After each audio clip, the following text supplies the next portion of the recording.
Rest stops are meant to help travelers feel safe, but some places should never be stopped at after dark. Story 1.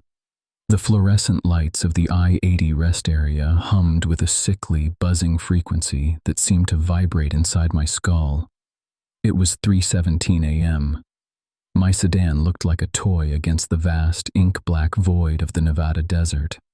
I had pulled off the highway 20 minutes ago, desperate for a caffeine fix and a reprieve from the hypnotic rhythm of the yellow lane markers. The rest stop was supposedly open, but the vending machine only blinked an erratic, "sold out," in flickering red LEDs. I was the only car in the lot. That was until the rusted, mud-caked pickup pulled in.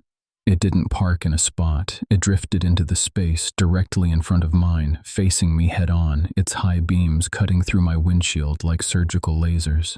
I shielded my eyes, my heart hammering a frantic, uneven rhythm against my ribs. I waited for the driver to get out. Nobody did.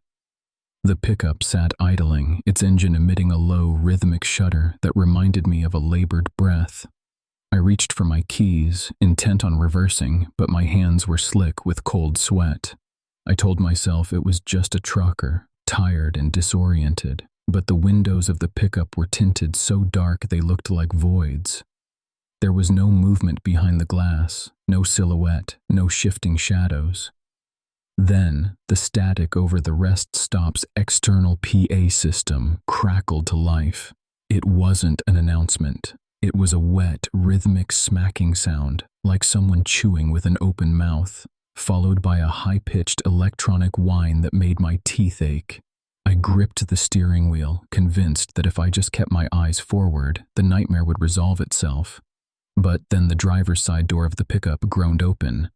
A man stepped out. He was impossibly tall, wearing a heavy, oil-stained duster that hung off his frame like a shroud. He didn't walk toward the restroom or the vending machines. He walked toward me. His gait was disjointed, his knees locking at awkward angles. He stopped inches from my hood, his face obscured by the brim of a wide hat. He didn't knock. He didn't speak. He simply placed a single, gloved hand on the hood of my car. I watched in frozen horror as a thick, viscous black liquid began to seep from his fingertips, bubbling against the hot metal of my engine cover. It smelled of ozone and rot. I slammed the car into reverse, my tires screaming against the cracked asphalt. As I spun the wheel and peeled toward the highway entrance, I glanced in my rearview mirror. He hadn't moved. He remained under the flickering light, his hand still pressed to the spot where my car had been, staring into the dark horizon. I drove for 3 hours until the sun bled into the sky, never looking back.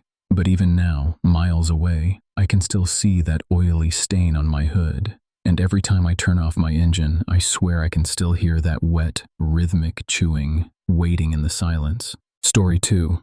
The asphalt of I-80 was a ribbon of black glass reflecting my high beams, but the silence inside my sedan was heavier than the darkness outside. It was 3:17 a.m. My eyelids felt like they were lined with sand, and the need for coffee outweighed my growing unease. The rest stop appeared as a jagged silhouette against the starless sky. It was one of those desolate, state-run islands of concrete, miles from the nearest town. As I pulled in, my headlights swept across a lone van parked near the edge of the woods. It was a rusted, boxy thing, its windows coated in a thick, opaque film of grime. There were no lights inside. No movement, just the ominous, hulking shape of it. I parked 3 spots away, keeping the engine running for a moment. My heart was a frantic bird against my ribs. I should have kept driving, I knew it. But the fatigue was a physical weight, pulling me toward the building. The rest stop bathroom was a shrine to neon decay. The fluorescent lights flickered with a rhythmic buzz-click, casting shadows that seemed to dance in the corners of my vision. I splashed cold water on my face, staring at my own reflection, haggard, bloodshot, and wide-eyed. Behind me, the heavy metal door creaked open. I didn't turn around, but I watched the reflection in the cracked mirror. A man had entered. He was tall, wearing a heavy canvas coat that looked stiff with age. He didn't go to the urinals. He didn't wash his hands. He just stood behind me, his head tilted at an unnatural, bird-like angle, staring at the back of my neck.